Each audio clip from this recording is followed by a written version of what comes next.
Dnes by sme teda chceli pokračovať s ďalšou časťou, ďalšími príbehmi z knihy Kráľov, z knihy Kroník. Pamätajme, že tieto knihy vlastne robíme paralelne z tejto historickej časti. Dnes by sme teda chceli pokračovať s ďalšou časťou. Dnes by sme teda chceli pokračovať s ďalšou časťou, ďalšími príbehmi z knihy Kráľov, z knihy Kroník. Pamätajme, že tieto knihy vlastne robíme paralelne z tejto historickej časti. Sme sa pustili na cestu cez niekoľko kníh v tých posledných častiach a paralelne preberáme druhú knihu Kráľov aj druhú knihu Kroník, lebo obsahujú podobné príbehy.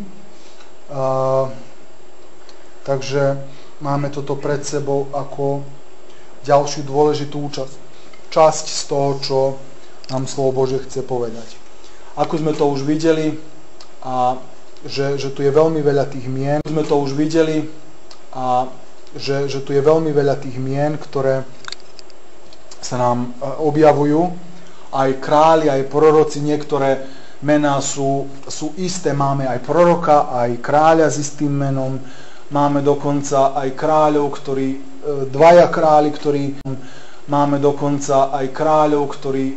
dvaja králi, ktorí žili v istom období a že sa volajú rovnako. Máme kráľov, ktorí sa volajú rovnako, len žili v inom čase. Takže naozaj je to trošku zložitejšie, všetko, čo máme. Ja vlastne chystám aj taký jeden papier, na ktorom mám všetko to tak skrátka popísané, lebo je jasné, že slová, ktoré sú použité v Biblii, sú občas tak trošku ťažšie zrozumiteľné, o čom nám slovo Božie hovorí. Ale dôvod, prečo vlastne preberáme aj tieto príbehy, prečo sa pozeráme vôbec na tieto mená, ktoré možno je trošku ťažšie niekedy aj vysloviť, je práve preto, že tuto obsahujú veľmi veľké lekcie, ktoré sa môžeme v živote. Jedno príslovie, ktoré znie takto, že múdry človek sa poučí na chybách cudzieho, a bláznivý človek sa nenaučí ani na vlastných chybách. Čo to vlastne znamená? Pred sebou máme rôzne životné situácie, ktoré občas sa podobajú aj na náš život. A tuto nachádzame ich rozhodnutia. Niekedy boli dobré, niekedy boli zlé rozhodnutia. A ak v ich živote vidíme nejaké zlé rozhodnutie,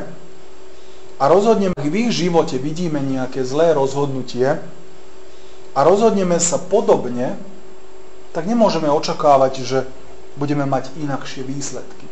Že budeme mať dobrý a požehnaný život, ak sme sa rozhodli, že Boha nebudeme všímať, že na Boha nebudeme pozor. To je ako keby sme očakávali, že 50 krát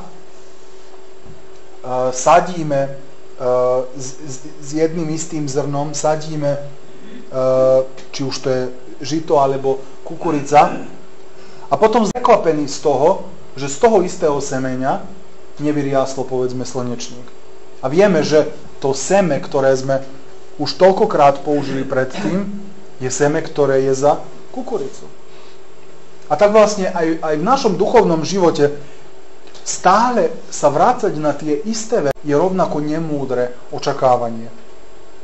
Že by sme očakávali, že ja si budem žiť svoj život, ja na Boha nebudem dbať a že by som očakával, že Pán Boh mi bude vo všetkom pomáhať. Že Pán Boh ma bude na každom kroku sprevádzať. Aby nás Pán Boh naozaj viedol, aby nás Pán Boh sprevádzal, my potrebujeme taktiež vyjadriť svoju dôveru v Boha. My potrebujeme vlastne Jeho tiež následovať. Medzi týmito teda mužmi medzi týmito kráľmi nachádzame takých mužov, ktorí aj boli poslušní Bohu, ale nachádzame aj takých, ktorí boli Bohu absolútne neposlušní. A práve pre tú neposlušnosť vlastne Izrael ako kráľovstvo sa rozdelilo. Aj keď to dôležité je, že by sme si to stále pripomenuli, že pre hriech prišlo k rozdeleniu, pre neposlušnosť, pre neochotu poslúchnuť ľudí. A to vidíme aj dnes, že vlastne pre hriech sa rodiny rozpadávajú. Pre neposlušnosť, pre neochotu vypočuť toho druhého sa rozpadávajú manželstvá. Rozpadávajú sa dokonca aj štáty. Pre neochotu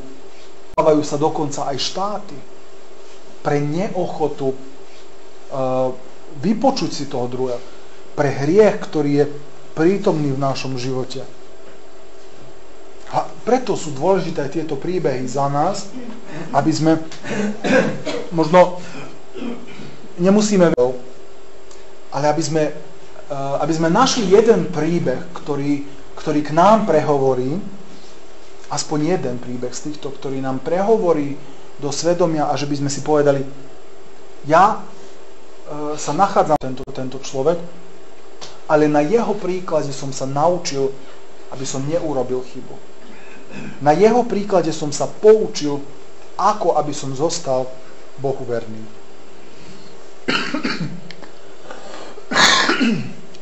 Minulýkrát sme teda si spomenuli,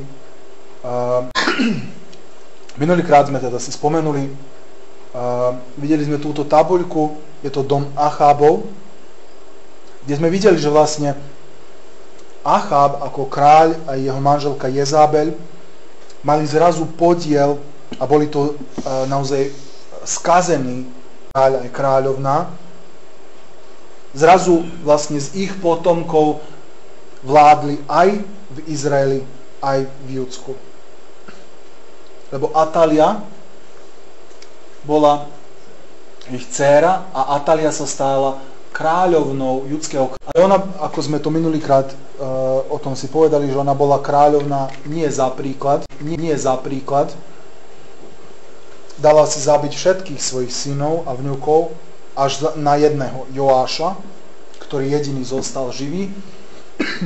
A to len preto, že bol skrytý. A dnešný príbeh nám vlastne pokračuje práve pri tomto mladom chlapcovi Joášovi. On mal len 7 rokov, keď sa stal kráľom. Bol teda synom Acháziovým.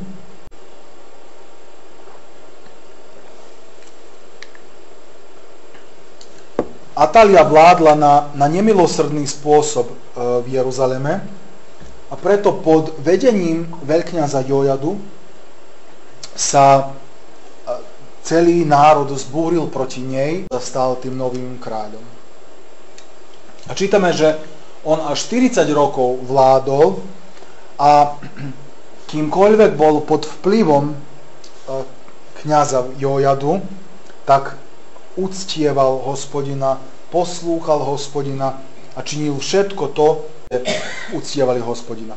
A jedna z vecí, čo dal urobiť je, že sa v predchádzajúcom období chrám prestal používať a teda už prišlo aj k nejakým poškodeniam. On sa rozhodol, že všetko to, čo je poškodené na tom chráme, že dá opraviť a postavil aj jednu takú truhlicu na peniaze na vchode do chrámu a každý vlastne mohol tam prispieť. Naozaj tieto peniaze boli používané na to, aby sa mohli kúpiť materiál, ktorý je potrebný a aby sa mohli aj pracovníci vyplatiť. Zdalo by sa, že veci fungovali. Bol kráľ, ktorý počúval Hospodina, ale tu máme tú kľúčovú vetu, ktorá nám je napísaná, že kým Jojada žil. Smutné bolo, že pred samým koncom jeho života, keď Jojada zomrel, tak jeho pomocníci, tí, ktorí boli medzi staršími v Izraeli, začali mu slúžiť rôznym modlám. Naozaj smutné, lebo znovu máme ďalšieho kráľa, ktorý vo svojom živote mal zase veľký potenciál, že by slúžil Bohu a že by vlastne vyviadol ľudí z tej situácii, v ktorej sa nachádza celý národ, ale on jednoducho ako keby na to prestal dbať. A dokonca čítame o to prestal dbať. A dokonca čítame v 2. kronickej 24. kapitole o jednom prorokovi, Zekariovi, ktorý nie, alebo Zachariáš, ako iné preklady hovoria, ale to nie je ten Zachariáš, ktorý napísal knihu. Zachariáš, ten napísal knihu.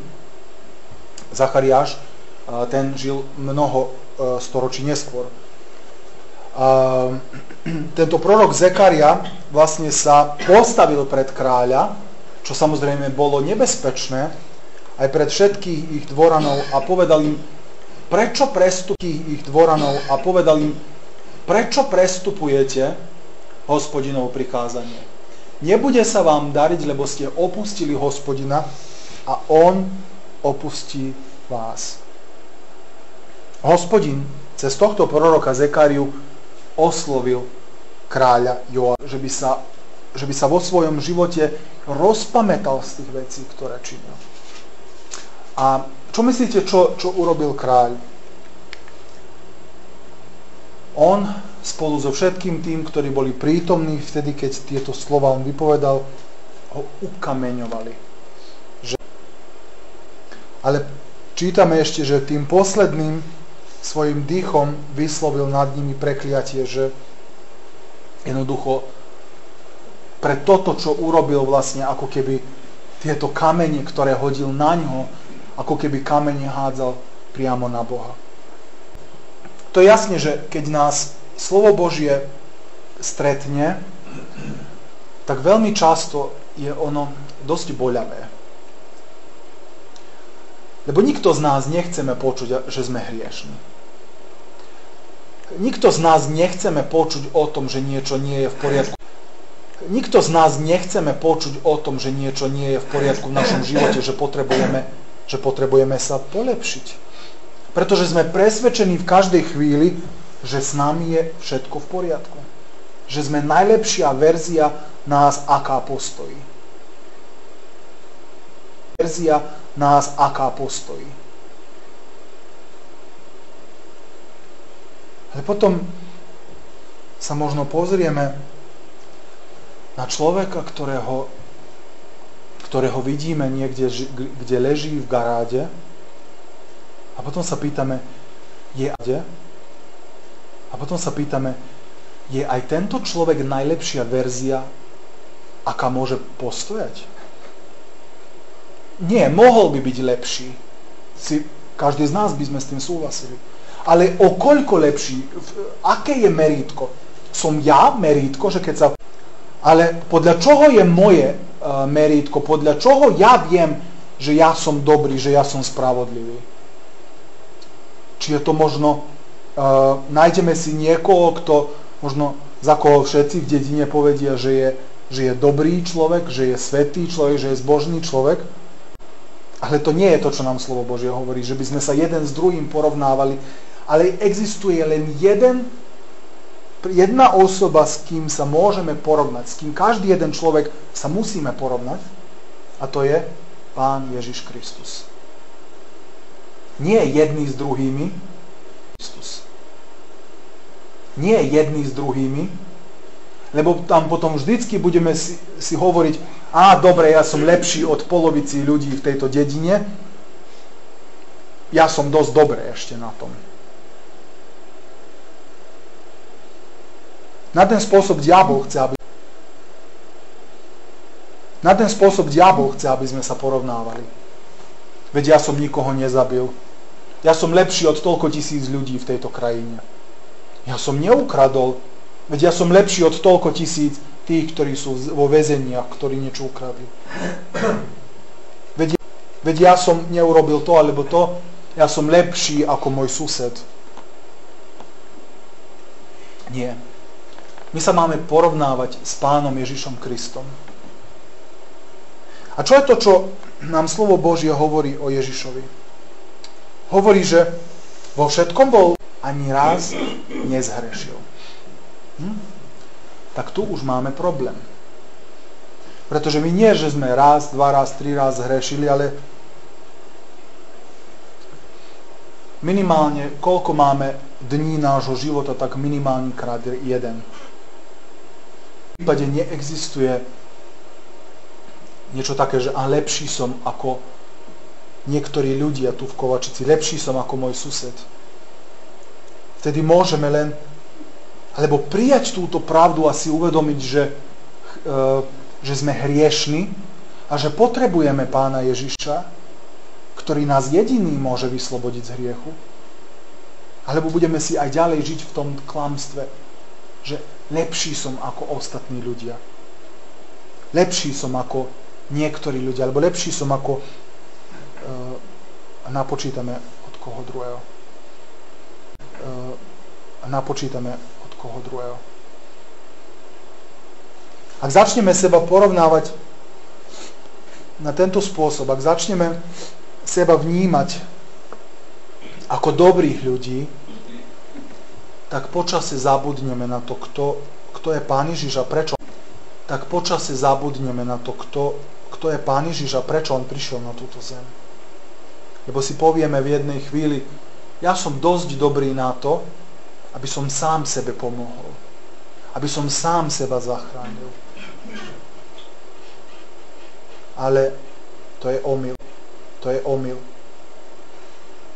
A preto keď počujeme slovo Božie, ktoré nás chce presvedčiť, usvedčiť z hriechu, my vždy máme dva spôsoby, ako odpovedáme. Alebo prijímame to slovo, zľutovanie, alebo to urobíme ako kráľ Joáš, ktorý dal zabiť proroka, ktorý mu túto správu priniesol.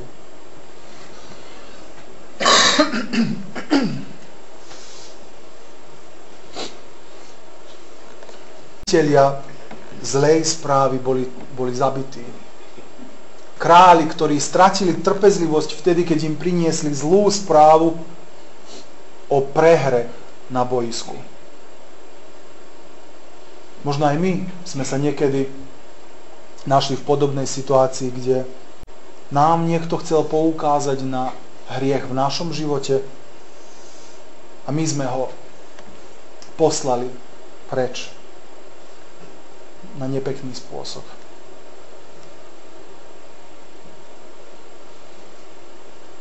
Na aký spôsob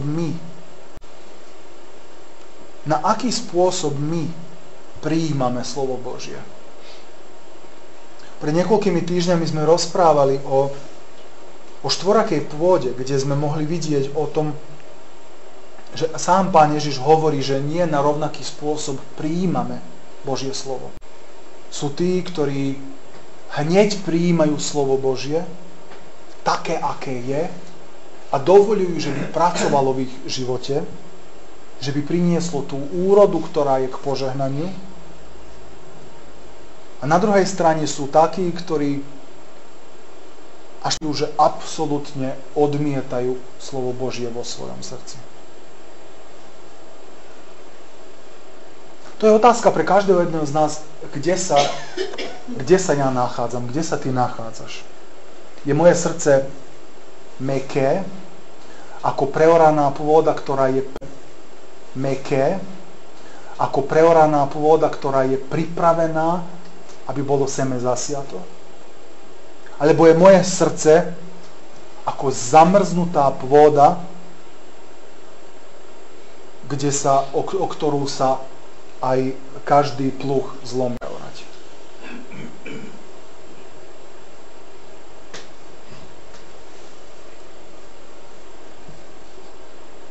Pre Joáša sa zdá, že mal srdce, ktoré bolo kamenné. To, čo zo začiatku svojho života srdca, ako mladé dieťa, ako mladý dospelý muž, poslúchal radu muža, ktorý bol daný od Hospodina, ale pred koncom svojho života a stratil niečo, čo nemusel stratiť. Ako dôsledok tej neposlušnosti čítame ďalej, že už to potom ďalej išlo všetko horšie. Sýrsky kráľ Chazael sa pustil do boja proti Jeruzalému a že by ho udobril, tak Joáš vzal také vzácne veci, poklad z chrámovej pokladnice a poslal tomuto kráľovi Chazaelovi. Niečo, čo nesmel urobiť, ten poklad, ktorý bol predtým na presný spôsob urobený a vložený do chrámu. Pamätajme, že to bolo tam zlata aj striebra veľmi veľa. On to všetko poslal tomuto kráľovi, striebra veľmi veľa. On to všetko poslal tomuto kráľovi a on ako odišiel, ten kráľ, ale predsa len v tom boji, v ktorom sa prišlo, tak bol ranený. Ale ani tu sa jeho ťažkosti nekončia. Čítame, že pretože znesvetil chrámovú pokladnicu, aj preto, že zabil Zekariu, alebo že dovolil, že by bol zabitý, jeho dvaja služobníci Jozakar a Jozab báhali sa proti nemu a ho zabili.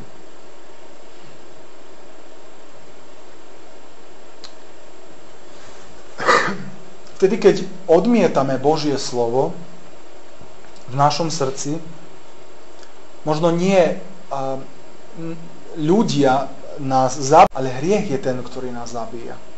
Tá neposlušnosť je tá, ktorá nám nedovoľuje, že by Božie slovo preniklo do nášho srdca, že by vošlo do našich uší, že by sme sa dali premeniť na podobu Pána Ježiša Krista.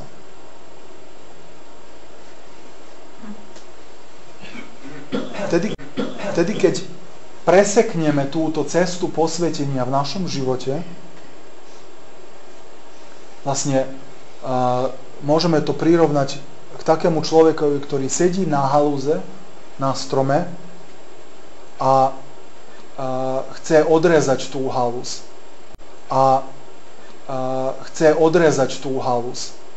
Ale nesadne si na ten spôsob, že pred sebou tú halúz krája, že by spadol ten kraj, na ktorom on nesedí, ale on si sadne a takto začne tú halúz krájať, že spolu s halúzou aj ten človek padá dolu zo svojho života. Ani si nevieme predstaviť, ktoré sú to následky, ktoré do nášho života môžu prísť. Len vtedy, keď úplne sa odovzdáme pod Božie vedenie, jedine vtedy môžeme očakávať, že Boh... Možno sa to zdá ako taká už oplzlá fráza. Dôveruj Hospodinovi a On ťa zachráni. Možno naozaj to aj pôsobí ako oplzlá fráza. Ale krát už používaná tá fráza, pretože tí, ktorí to skúsili vo svojom živote, neustále opakujú tým, ktorí to ešte neskúsili. A tí, ktorí vo vlastnom živote sa opiekli už, že vedeli a skúsili, čo to znamená odísť od Boha, že vedeli a skúsili, čo to znamená odísť od Boha, zrazu si uvedomili, len vtedy, keď sa zdôverím do Božích rúk, len vtedy môže prísť niečo dobré do môjho života. Len vtedy môžem očakávať len vtedy môžem očakávať, že ma Boh môže zachrániť. Žiaľ, kráľ Joáš odišiel z tohto sveta ako kráľ, ktorý celý svoj život vlastne poslúchal Boha, ale pred samým koncom sa niečo v jeho mysli stalo, že na Boha zabudol. To je výstraha aj pre nás, kde sme mnohokrát v svätej starobe nie len, že zabudnú na Boha, ale zabúdajú, aj pohrdajú aj so svojimi najmilšími. Nech nám je Pán Boh milostivý, nech nás chráni pred takým. Tiež by nám dal, aby naša myseľ až do konca, aby sme až do konca slúžili Pánovi, tak ako to činíme teraz. Aby sme sa neodvrátili od Neho, lebo tie následky môžu byť, vieme vniesť.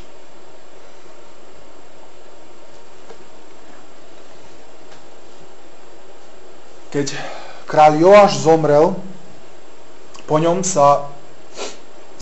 sa stal kráľom jeho syn Amacia, alebo Amaziáš, ako to roháčkov preklad uvádza, ale o ňom si budeme hovoriť na budúce. A chcel by som, len aby sme si zase krátko všimli,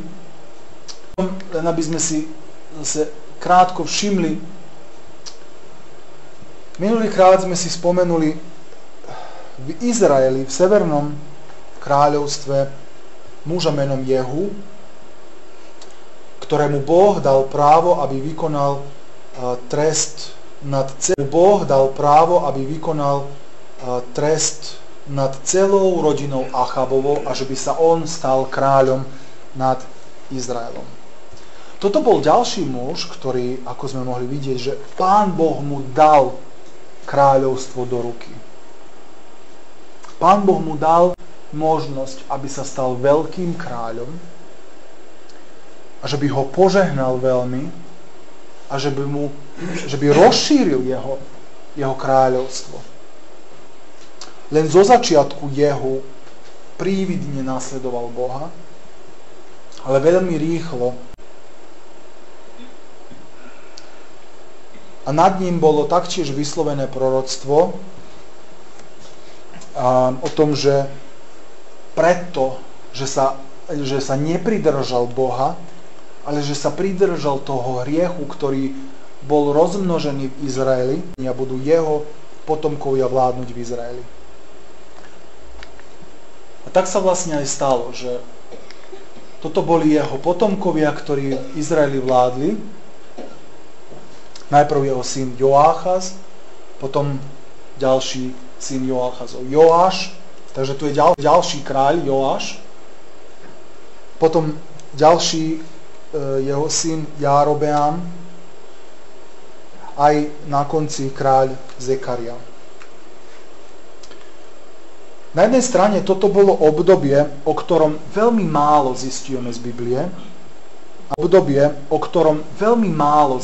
Biblie, a preto by som chcel v rýchlosti si len ich všimnúť. Toto je obdobie, ktoré trvalo viac ako 60 rokov. Znamená, že toto nebolo len krátke obdobie. Títo 5 králi, najviacej z nich Járobeám bolo len tak, ale títo muži úplne zase odmietli Boha, odmietli Božie slovo, odmietli Bohu slúžiť, Boha nasledovať a jemu vzdať česť, ktorá mu patrí. Rokov vládli, som povedal, že 60 rokov, ale vlastne 74 rokov vládli Joáchaz a Zekaria. 74 rokov vládli títo 4 králi a o nich zisťujeme dokopy. Pretože toľko málo urobili pre blahobyt ľudí, autori knihy Kráľov len trošku ich spomínajú, čisto len, že by sa vedelo, že tam kráľ nejaký bol, ale v žiadnom prípade im nedáva nejakú česť. A tak čítame o Joacházovi, ktorý 17 rokov vládol, že predsa len sa zdá, ako keby taká iskierka viery bola prítomná v jeho živote. Je napísaný taký verš, že prosil Hospodina o pomoc a Hospodin ich zachránil, dal im vyslobodenie od Sýrie, od toho kráľa Chazaja im utláčal.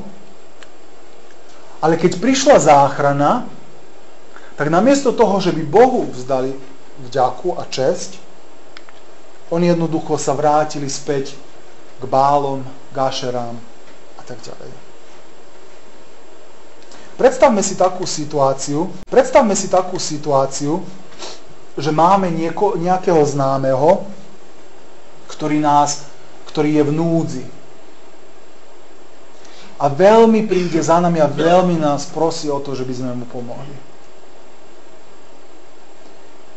A my mu pomôžeme. Dobre, pomohli sme.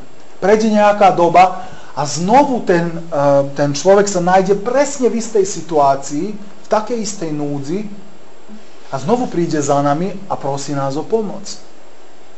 A my, pretože sme dobrí, sa to povedzme už niekoľkokrát a my si uvedomíme, že dôvod, prečo ten človek sa dostane do tej núdze, je, že nerozumne koná s peniazmi. Alebo na nerozumný spôsob pristupuje k svojej práci, nezodpovedne pracuje, nezodpovedne sa stará aj o svoju rodinu. Je tu prítomný aj alkohol, je tu prítomný aj ďalšie iné veci, ktoré proste sú škodné.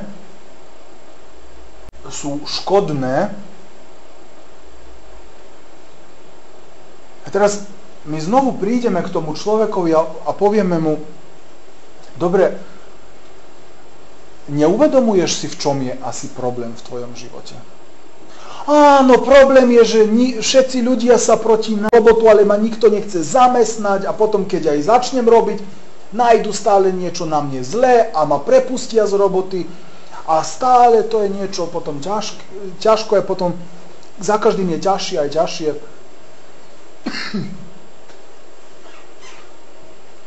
Naša otázka by mohla byť zase, ale prečo vlastne k tomu prichádza?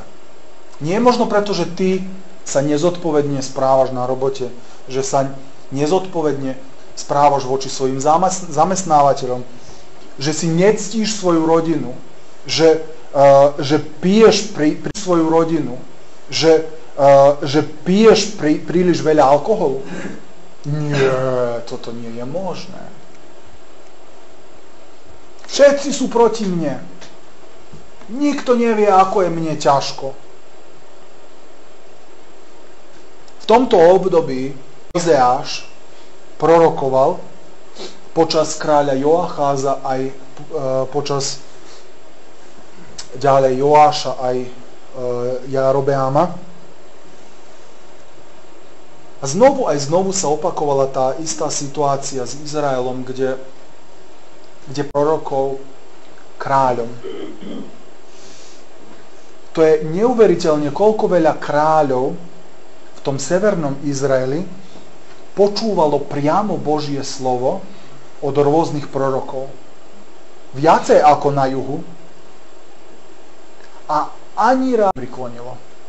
Možno len dočasne, ako tuto vidíme, že prosili Hospodina o pomoc, Pán Boh ich zachránil a už keď prišla pomoc, dobre, teraz je už všetko v poriadku, zase sa vrátime na starý spôsob života.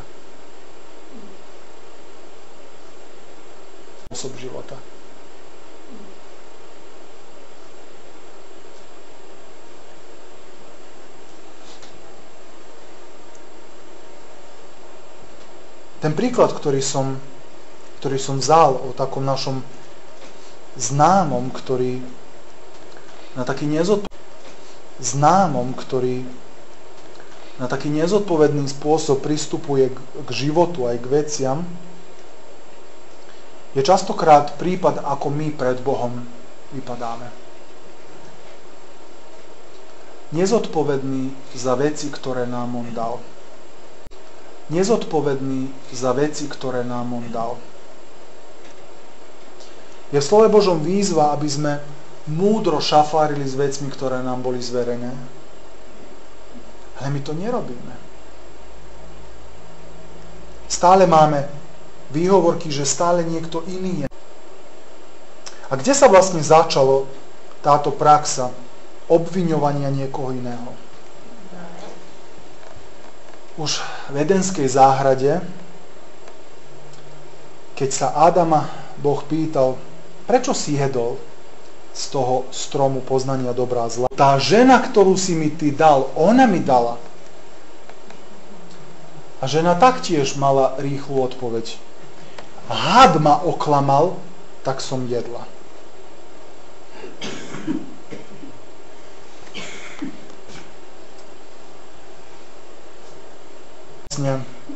Že neustále sa opakovali veci, ktorými naťahovali ešte viacej Boží hnev, pretože pohrdali s Božími darmi.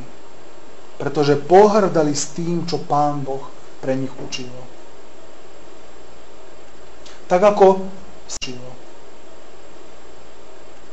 ako si my nie je príjemný pocit, keď vieme, že niekomu pomáhame a že to pôsobí, že proste dávame aj zo svojho času, aj zo svojho, že proste dávame aj zo svojho času, aj zo svojho z jedla, ktoré máme, alebo z oblečenia, z materiálnych vecí, a že zdá sa, ako keby to bolo, ako keby sme to hádzali do nejakej jamy bez dna. Že jednoducho žiadny efekt tam nie je. Boh neustále takto svoju milosť vysýpal nad Izraelom, vylieval nad Izraelom, ale sa zdá, ako keby to bola jama bez dna. Žiadna, ale stále bolo vidieť to, že sa ľudia vracali k Bálom aj k Ašérám. Boha nepoznali ani nechceli za ňo vedieť. Boh im občas ukázal na to, že je živý Boh. Ale zdá sa, že to absolútne na to ľudia nedbali.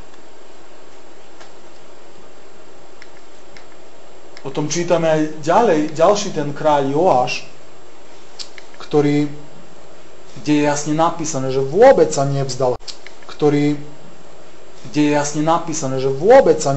hriechov neba toho syna Jarobeáma, ale v nich pokračoval. Dokonca ešte aj Elizeus vlastne aj počas jeho vlády zomrel. Čítame dokonca aj taký malý rozhovor, už sme si ho spomenuli, kde na smrteľnej posteli Elizea Joáš sa prišiel poradiť u Elizea, čo má robiť. A on ho vyzval k tomu, že by vystrelil šípy, a čítame, že len 3 šípy zabodol do zeme, a to znamenalo, že len dostane víťazstvo nad Sýriou, nad Aramom. Bolo to ako keby len také malé víťazstvo, ktoré znovu dostal z Božích rúk, že by získal späť ukradnuté predtým. Ale všetko ostatné, čo robil aj Joáš, bolo, že Boha vôbec si nectil, že si Boha vôbec nevážil. A to znovu sa zopakovalo aj pri jeho synovi Jarobeámovi, ktorý má 41 rokov, len niekoľko veršov zapísaných. Aj pri ňom čítame, že nevzdal sa žiadneho z hriechov svojich otcov. Čítame toto slovo, že Hospodin videl veľmi biedne poženie Izraela, že nie je východiska ani pre zajatého, ani pre slobodného, a nie je nikoho, kto by Izraelu pomohol. Hospodin sa však rozhodol nevymazať spod nebies meno Izraela, ale zachránil prostredníctvom Joášovho syna Járobeáma. A vtedy, keď sme my ľudia,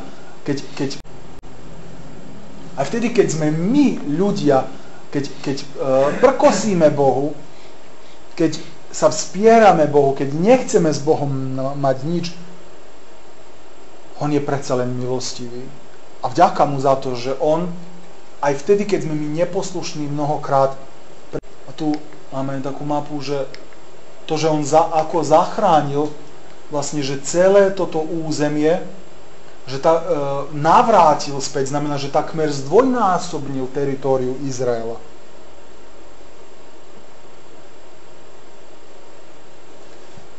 Ja verím, že dôvod preto to bolo, že Boh znovu sa chcel preukázať ako silný Boh v živote Járobeáma.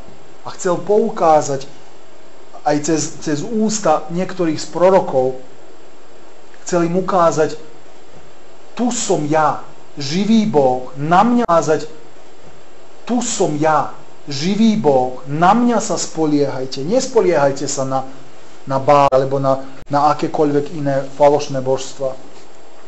Na mňa sa spoľahnite a pozrite, a veľmi požehnám. Ale žiaľ, nevidíme, že by aj tento kráľ Járobeám Boha v tom poslúchal. Až nakoniec prišlo k tomu poslednému kráľovi z tejto Jehuovej, len na 6 mesiacov sa stal kráľom, ktorý taktiež pokračoval v ohavnostiach, ktorých činil jeho otec a jeho starý otec a tak ďalej. Ale čítame, že len toľko čítame o ňom, že istý muž Šalum sa vzbúril proti neho, zabil. Istý muž Šalum sa vzbúril proti neho, zabil ho a prevzal kráľovstvo. A tu máme vysvetlenie aj prečo k tomu prišlo. V ňom sa naplnilo proroctvo dané Jehuovi. Tvoji potomkovia budú až do 4. pokolenia sedieť na izraelskom tróne. Stalo. V každej tejto generácii Boh hovoril, aj hovoril, aj hovoril, aj hovoril. A aspoň o kráľoch nečítame, že by Boha poslúchali. Bolo viacej, Boh cez viacerých prorokov hovoril týmto kráľom, ale neposlúchali. Pri každom z nich čítame podobné slová. Nevzdal sa zo žiadneho z hriechov svojich otcov. Aká je to tragická veta svojich otcov? Aká je to tragická veta? Predstavme si, keby sme na hroby mali napísané naozaj tie veci, ktoré sú pravdivé a ktoré by opisovali životy tých ľudí, ktorí sú tam pochovaní. Myslím si, že by sme sa obávali, čo by na našom písalo. Možno toto je jedno z najhorších vecí, čo by nám mohlo byť napísané, že nevzdal, bol taký zlý, ako bol zlý jeho otec.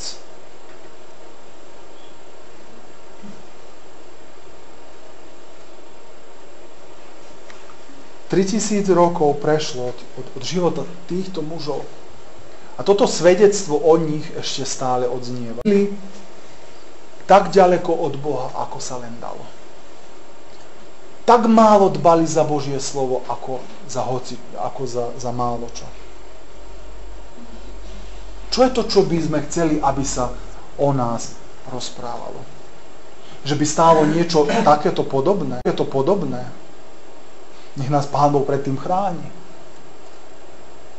Moje prianie pre nás je, že by nie jedného dňa na našom hrobe bolo napísané, ale že by už teraz sa o nás mohlo povedať, že niečo sa stalo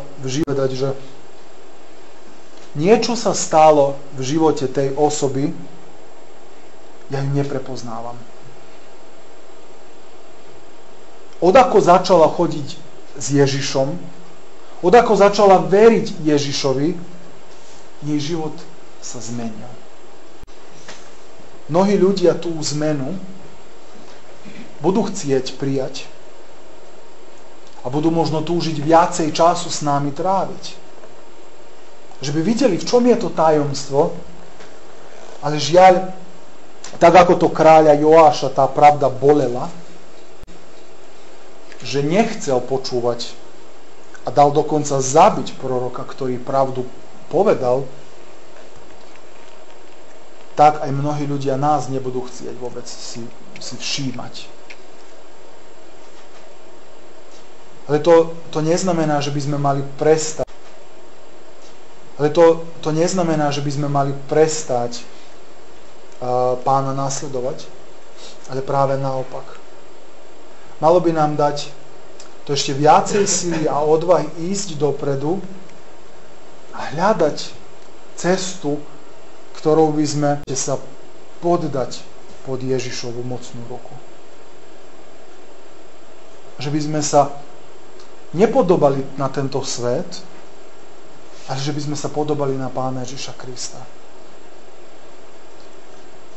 Že by sme nežili ako tento svet, ktorý žije, zdá sa, pre jedlo, pre pitie a pre nejaké oslavy. Že by sme žili pre Božie slovo, že by sme žili pre Božiu slávu. Že by sme žili pre Božiu slávu. To nie je vždy ľahko, to je jasné. Pretože to, v čom žijeme, to je viditeľné a nebeské kráľovstvo je neviditeľné a pre nás máva zmysel. Nejako nám to nejde do popredia, nestáva sa nám to prioritou. Ale vtedy, keď dovolíme, že by nás Duch Boží premieňal, tak vtedy nebudeme kameňovať kazateľov, prorokov, učiť v ruke ísť dopredu a budeme spoločne hlásať slovo Božie. Pôjdeme dopredu a budeme spolu žiť tú pravdu, ktorú aj Pán Ježiš hlásal a za ktorú vlastne politovať. V izraelskom národe mnohokrát Pán Boh dával novú šancu. Tu vidíme, že až niekoľko dynastií, niekoľko kráľovských rodín sa vystriedalo na severe. A každá z týchto rodín prišla Božím vedením a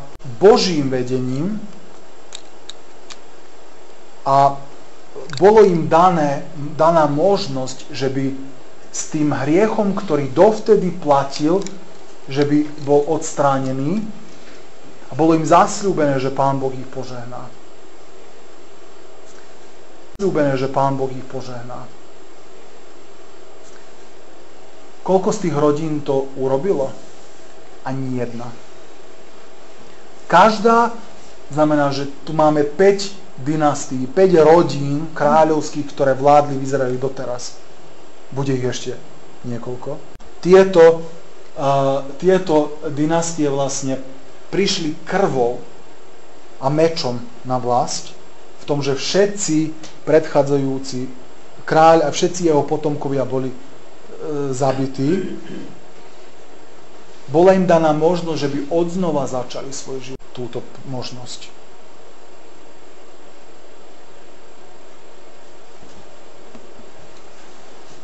V istom zmysle nám je každý deň daná nová príležitosť aby sme sa odovzdali do Božích rúk, aby sme Bohu začali nasledovať.